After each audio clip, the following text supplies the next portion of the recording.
A cheeky Instagram post from my wife's girls' night out flashed across my screen, but the bloke in the background, grinning like he owned the place, sent a shiver down my spine and cracked open a secret I'd never suspected. I was sprawled on the sofa in our cozy Manchester flat, a cuppa going cold beside me, when the notification pinged on my phone. It was 8 p.m. on Thursday, August 28, 2025.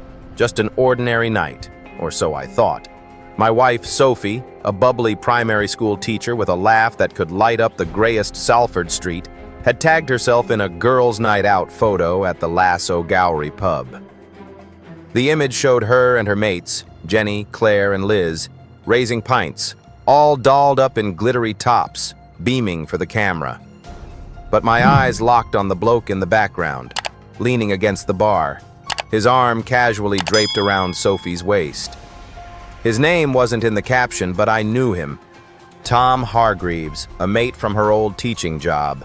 Someone she'd sworn was just a colleague. I'm Daniel Carter, a 34-year-old graphic designer who'd always trusted Sophie implicitly. We'd met at a charity quiz night 7 years ago, bonded over our love of Manchester United and proper fish and chips, and built a life together. Flat, 2 cats, and dreams of a little one someday. But lately, she'd been cagey. Late meetings, hushed phone calls, and excuses about marking papers. That photo, time-stamped at 7:45 p.m., was the first crack in the mirror I'd held up to our marriage. I rang her straight away, my voice tight. "Sophie, who's that with you in the pic?" She laughed it off at first, claiming it was a random punter photobombed by accident. But when I zoomed in and sent her the screenshot, the silence on the line was deafening.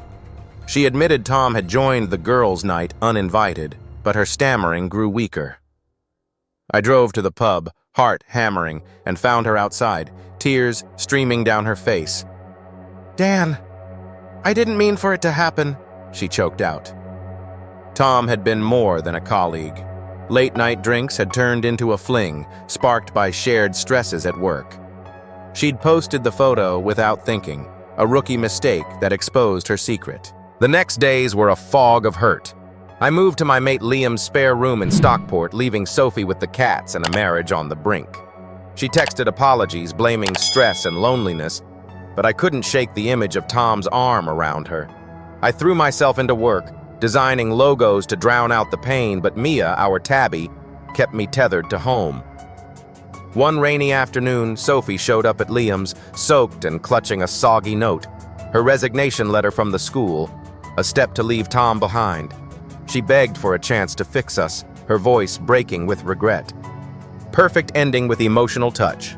As the rain tapped against Liam's window that evening, I looked at Sophie.